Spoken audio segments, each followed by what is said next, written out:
Yan, engineer yung gali pa bayan kagpositi mo yan. Aram na pa gano'n? Kumatagali ka pa gano'n. أعوذ بالله من الشيطان الرجيم بسم الله الرحمن الرحيم الحمد لله رب العالمين والصلاة والسلام على أشرف الأنبياء والمرسلين وعلى آله وصحبه أجمعين أما بعد السلام عليكم ورحمة الله وبركاته. Waalaikumsalam. Alhamdulillah. Magpasalamat tayo sa Allah subhanahu wa ta'ala dahil meron tayong mga guests, yung kapatid natin, mashallah, itong si Ustad, si doktor na ito, yung anak ko gusto ko talaga maging doktor ng akida. So, parang nagkita kami sa Riyadh. Pumunta kayo ba King Saud University? Hindi lang, kasi medyo mga artistahin pa kami doon. Wala pang balbas. Alhamdulillah. So, guwapo talaga. Nag-conti siya. Alhamdulillah. Alhamdulillah. Pero bago mag-ano, maraming mga bangsamuro ngayon na nagkukumpit pero paminsan hindi nare-recognize. Meron diyang bagong gold medalist din, pero sige lang, tama lang sinabi niya, ang Allah subhanahu wa ta'ala. At the same time, maraming pumapasa na mga Muslim bangsamuro sa mga examination na binibigay ng gobyerno. Alhamdulillah, yes. Yung anak ng kaibigan ni Aldato, yung C3M, yung anak niya nakapasa ng yes. Kaya mabrok. Congratulations sa kanyang nanay. Mashallah. So, magiging ano na lang na huwag kaya yun yung police dyan. Ngayon, una muna tayo sa Davao. Okay. Last week, kasi wala kaming, hindi ako nakapunta dito kasi may reunion kami. Akala ko sa Davao ka. Sa Mlanguna. Akala ko sa 37 years. So, nakikita kami ng mga kaklase ko sa Hindu. So, yung iba, sobrang tumanda. So, mga edad namin dahil sobrang isip pa. Sabi ko, mahirap pag-isip, sobrang kimakamati rin tayo. So, sabi niya, anong sikreto? Sabi ko, ako contented lang. Anong meron? Ganun. So, ang nagbago lang sa akin, kasi may presentation ng mga picture namin. So, yung picture ko sa pag-graduate, medyo guwapo, basta, mana artista. Pero ngayon, magbago yung isang teacher ko na, ewan ko, nagbalik Islam o ano, may balbas, pero nalampasan ko siya. Nalampasan. Don't worry, sir, mas. Pero dinawaan ko, alhamdulillah, medyo nakarinig sila. Sabi ko, mahirap naman, sabi ko, kami lang buhay.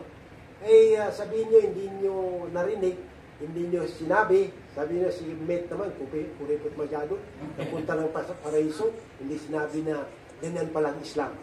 Sabi ko naman, meron naman sa Gospel of John, doon sa New Testament, chapter 8, verse 32, kasi kailangan may basis tayo na say the truth and the truth will set you free. So, wala na, sabi ko, hindi niya ako masisi, halimbawa sa Paraiso, kaya lahat kayo gustong pumunta ng Paraiso, pero yung ginagawa niyo, pang Paraiso ba yan o pang Inferno?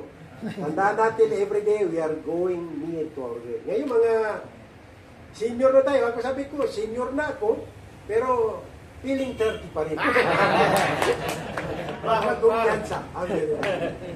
So right after 2 lessons, alhamdulillah, may kasama ko rin sa tabi. Alhamdulillah. Pero galing yung bakla. So alhamdulillah. Pumunta kami ng Davao. May kinuha ko doon. Nandun yung only. Alhamdulillah. So, while on way, yung teacher ko na cum laude sa LBU, binigyan ko libro, ganit, nanggaling. So, alhamdulillah, baka magbagong isip. So, ang guidance, sabi ko, nasa Allah subhanahu wa ta'ala. Inshallah. So, alhamdulillah, nung pagkagabi, nag-lockdown sa Davao. Wala kasi yung mga pulis na 2,000 from different station, yun ang pinadala sa Davao para mag-serve ng warrant. Hindi, search, ba yung search warrant, pati yung warrant, arrest warrant. Pagkaiba yan. So, iba, yes. So, iba din 2,000. So, naramdaman ngayon ng mayari ng Diyos, ay mayari ng mundo, na wala pala talaga. So, yung ginagawa sa atin ng mga Muslim, Ganyan, tinan mo. Double standard. Hinahanap nila dahil pressurized ang gobyerno kasi baka nakuha yung reward na binigay ng US sa Pilipinas. Nakuha Kasi na. mayroong kaso. Katulad yung dito na nung Cimarhan na $5 million. Marwan. So, ngayon, gusto talaga kunin pa rin turnover. So, ngayon, yung isang sa Facebook na basa ko, nalulungkot kasi bago ka makapunta ng paraiso, pipirmahan ni Kibuloy. Na. Ha? Ngayon, sabi niya, saan ko siya ngayon mahanap? Ha? Sabi nung isa, nasa paraiso na, nauna na siya. Paano itong pipirmahan niya? So, meron namang isa na nakita doon sa Inodoro, sabi niya, wala na ako dito. Ibig sabihin, ang tao may hangganan. Kasi ibig sabihin, kiniklaim niya, anak ng Diyos, siyang mayari ng mundo, pag nag-rindon, stop, pero hindi na may pa-stop yung warrant of arrest. So, ang problema ngayon, divided ang military. Nagsalita si former president ng kagabi na parang warning kay Marcos Na. na pag hindi ka naghinto, sabi niya, ikayating ko ang military pati pulis. Something wrong kasi yung anak niya na vice president, pinagkasayan nila sa Congress. Siyempre, anak bukod yan.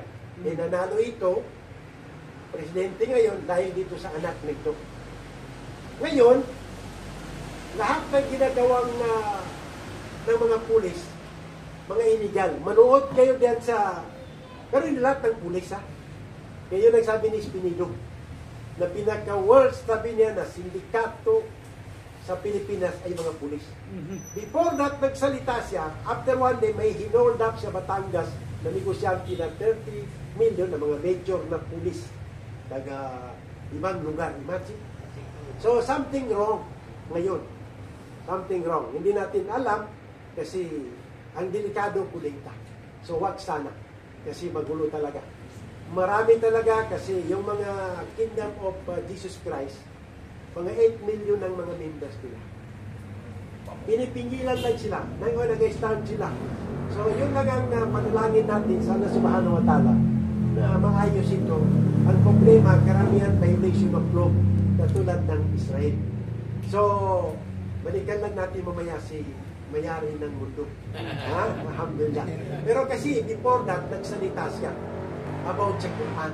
Napakaganda doon sa Suratul Anfal na ang ganda ng mga Muslim, bawal pala magpatay. Doon sa chapter 5 verse na dito, na isang kaluluha na pinatay mo na walang kasalanan as if yung pinatay mo ang buong mundo, yung tao. The same thing kung halimbawa nakasave ka. Ang ganda ng Islam, sabi niya. Siya nagsasalita. Parang tinanggap niya na totoo ang Quran sa kahit. Alhamdulillah. Ngayon, marami ang mga pare. Nakita ko kahapon na taga Amerika na pare.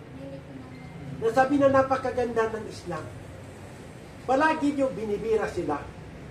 Ngayon, tingnan mo sino ang presidente ng Pilipinas. Merong bang Muslim diyan? Tingnan mo, sabi niya, pag nanakaw ng mga tao yan, Muslim ba yan sila? Sabi niya, mga 20 years now, ang pinaka-religion sa buong mundo, Islam. Kasi peace. Imagine na, pare nagsasabi niya, peace. At the same time, itong nangyari sa Gaza, nakakabuti rin dahil pati mga Jewish, mahirap masyado i-convert ang mga Judaism, religion na kasanit member nila. Kasi kailangan, bago ka maging Jew, kailangan nanay mo Jewish. Pero ngayon, hindi na. Subhanallah, marami na sa Amerika ngayon. Kasi doon, freedom of speech. So, alhamdulillah, so, balikan lang natin doon yung about the dawa, kasi yun ang pinaka-importante. Ito na na ginagawa natin ngayon, alhamdulillah, maraming natututo, although online ito, pero maraming mga comment na alhamdulillah, yung mga taong kumakain ng kaliwa, ngayon kanan na. Malaki na yung bagay na yun. Yung mga walang balbas, nagpapatubo na. Alhamdulillah. Ha? Kasi antibiotic daw ito sa pag-aaral. Ang ustad, Edo. Yes. Medical speaking. Well, di ka mga kuha na. Kaya butanin yun. Anti-magigilig yun. Ikaw na bahala. Sa ba? Antay ba yun? Astagfirullah. So, punta muna tayo sa nangyari sa mundo as a general. Yes. Ngayon, itong lumabas na Mpox virus, na critical din ito. Yes, marami na. Sa Batangas meron na. Mas critical ito, kaya mahawakan ko ganito si Doc, automatic yan mag-transfer yung... Yes, kasi matindi, cloud B1 niya. Yes. Ito yung concern sa buong mundo. Ngayon, Burundi kagabi, marami silang cases, mga 200. Nagsimula sa DR Congo, Democratic Republic of Congo, 500 na ang namatay.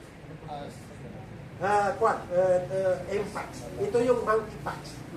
Pero ngayon, ang tawag na Clyde B1. Ngayon, mayroong matindi sa Amerika ngayon, sa California. Tinatawag nilang EEE, tatlong A. Yung Eastern Equine Ecclesiastic.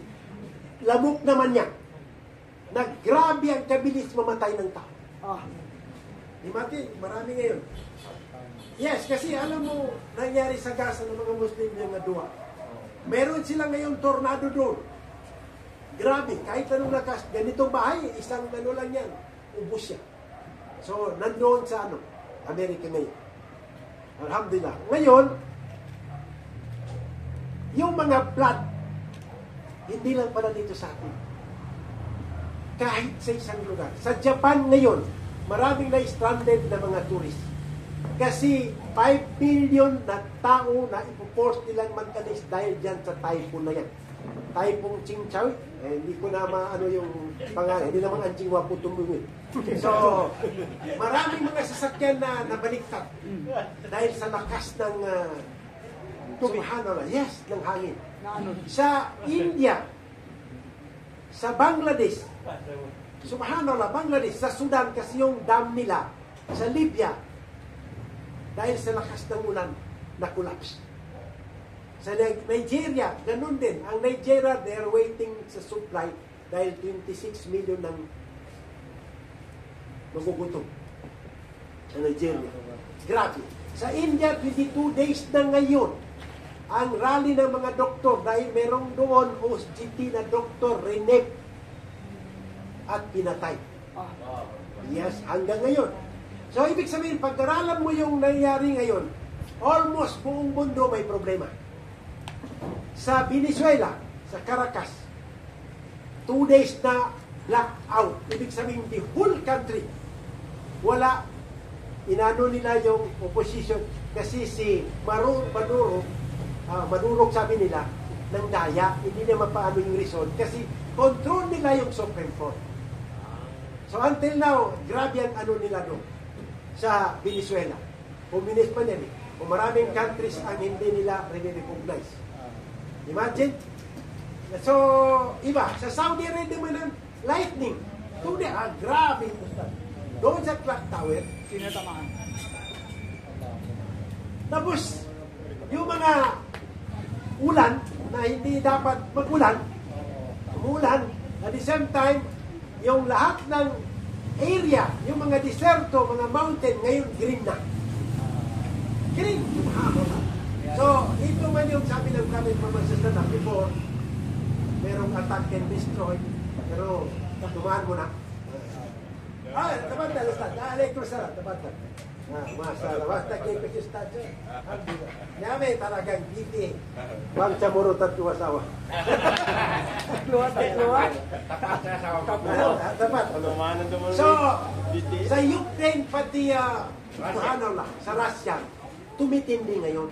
Kasi alam ng Russia na lahat ng gamit galing sa US. So sabi ng foreign minister na si Lavrov, sabi niya, alam namin galing yan sa US. Pag hindi sila ginto, sabi niya, Third World War is bad. Pero pag halimbawa, mapilitan kami, yung mga submarine na 12 nasa Scotland, nuclear head lahat yun. Allah. So, medyo nakikita niyo pero talagang critical lang mundo ngayon. Kasi on the open, si Trump sabi niya anytime magka-third world war. So, ito yung inano natin kasi nagpunta yung national security si Sullivan sa China other day. pumunta China dahil dito naman sa atin na yung nasa West Philippine Sea na binabangga yung mga ano natin na lumalaban yung atin. Makilaban ka ba sa inchik? Kahit magsuntok ka niya, lumilipad sila. Oh. So, ngayon, mayroong situation na sabi niya, huwag kayo mag-cross the line. Kasi alam mo naman ang Amerikano, ito yung pinaka-ugat ng lahat. So, with regards dito sa Gaza, ngayon, mayroong temporary pause para sa vaccine ng polio. Every mga 2 hours lang, tapos gera naman. Kasi 40,600 ang namatay ngayon. Kasi every day, itong 2 days ago, 60 kasi yung kampo ng doon sa Gaza. Ngayon, nandito na sila sa West Bank. Rinet nila yung Jenin, Turkerin. Namatay doon sa pag-raid nila, 50. Tapos nagsalita yung United Kingdom Prime Minister na sumusubra na ang Israel. Na-recognize na ngayon ang Palestine State, Istamir, yung bagong United Kingdom Prime Minister. Hindi katulad si Sunak. Sumak na yun. Nandagang saguna sa ruti, saguna si Sunak. Kasi Indian yun eh. So, alhamdulillah, hinihintay natin yung mga result ng negotiation nasa Qatar pati Egypt dahil yan ang hinihintay ng Iran. Kay Nesit, sa parlament ng Israel, ngayon nag-aaway sila. Sabi ng Defense Minister, mag-ano na tayo, mag-ceasefire kasi pag ilang front ang kalaban natin, hindi natin masustain. Kasi Hezbollah ngayon, the other day, nagpalipad sila ng 60, may 100, every day yan na precise visit. Nasa Golan Heights, pati doon sa Tel Aviv. Napunta namin yung Ustad ito, na napakagandang lugar. Ngayon, always, nababangkrap sila kasi pati civilian, nagtatago na ngayon. Kasi anytime itong Iran, pag walang negotiation, kasi sobra ng ginagawa nila. Yan, biro mo, vaccine, walang pagkain, yung sinasabi ko palagi, mag-order ako, mamaya bumba na, wala kang oras na walang pagkain. Paminsan, mga anak yung anak mo, kuha ka ng certificate, pagbalik mo, patay na lahat. Imagine, na mga newscaster, pinapatay. Al Jazeera, hindi makareport doon, dito na sa Jordan. Makita mo sa, kung sinasabi ko palagi, pag high blood kayo, huwag kayo manood kayo, sigurado may stroke kayo. Subhanallah, mabuti sa atin dito, yung pagkain nila, subhanallah. Sa atin dito, alhamdulillah. So, dua ang ipadala natin sa kanila. So, yun nga, ito ang kinatatakutan natin, dahil itong Russia ngayon, nag-supply na sila ng mga anti-missile sa Iran, kasi gusto ng Iran, hindi missile kay tao, ground force. So, nagsasabi ang king ng Jordan, si Abdullah, na magdahan-dahan kasi itong isang minister na gusto na sirain yung Masjid al-Aqsa, yung Dome of the Rock. Kung ba ito sa kasi nandyan yung Mount Temple. Pinatayo daw, so ipapatayo na yung last temple na ito para magdating na yung Mesiya na hinihintay nila na si Dajjal. Na yan ang critical kasi ito, 200 pumasok sa loob ng compound ng Al-Aqsa. Kasi nandyan daw sa mga program nila, yung design, nakikita nila, ito yung Mount Temple. Nasisirain nila yan. Itong makikita mo na golden dome. Subhanallah. So, critical masyado kahit sa Israel ngayon, yung mga taong may hostage na ganito, tapos yung isang Australian editor na Christian yon na nalaman nila yung gaano kaluko ang Israel sa buong mundo. Ito sabi na more than Hitler. Kasi si Netanyahu naman ayaw niya na magka-ceasefire dahil siguradong tamaan siya ng crime against humanity. Mayroon siyang warrant of arrest ng ICC.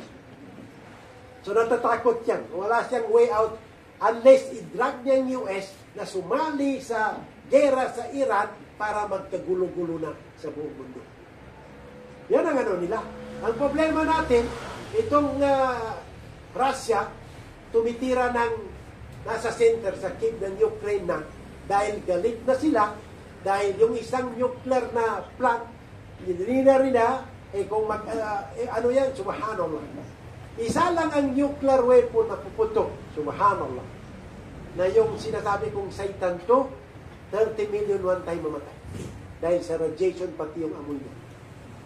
So, yung mga mayayaman ngayon, billionaire, gumagawa ng bunker na sa mountain. Pero, tingnan natin. Tapos, meron silang doon sa Iceland na bunker na lahat ng city, ang na pamungan na inireserve, gagatawan ni magka-third world war. So, atin na lang, mabuti, mag-aral tayo, magdasal, subhanallah, ito lang yung capital natin. Wala ka bang Yes. Wala tayong bangkit. Yes. So, yung nagsisigarilyo, wag na kayo, kasi pagdating sa impyerno, wala rin posporo. Hindi rin kayo makasindi doon. So, ito pa lang, i-try ninyo. Alhamdulillah, kita ko si Ustad, marami pa ito. Meron din siya sasabihin, wala pa yung attack list. Sa sunod naman isa lang. Maganda yung mabitin. Alhamdulillah. Yan ang gusto ni Ustad. Kibuloy. Alhamdulillah. So, yung kay Kibuloy, ingatan lang natin. Kasi, subhanallah, itong ginagawa nila, lahat yung billion yan, mga bunker sa ilalim. Kasi 30 hectares yun. Yan yung sabi na kingdom. Ito yung New Jerusalem ng buong mundo kasi inilipat na daw kasi siya'y anak ng Diyos. Self-appointed Son of God, mayari ng Diyos, hindi ka makapunta ng paraiso kung wala sang pirma, pero pag magpirma ka, 2 million. Yan siya, contractor din ng bank, HCQ. Yung nag-papa-inspection na helicopter. Ngayon, hindi na HCQ, DCQ na, disqualified na. Kasi wala na yung anak ng Diyos. Hindi na makapirma. Pero tingnan natin, sabi niya, hindi na magpapahuli ng buhay. Magpahuli ng buhay, ikaw may-ari ng mundo eh. So, tingnan natin dahil, alhamdulillah, yung sinasabi niya, baka sumusubra na, tingnan natin, buhay-buhay laban niya na. So, dito lang muna, Isara. Subhanakallahumma hamdik, sanulailaan, astagfiruka wa natubu ilaik. Assalamualaikum.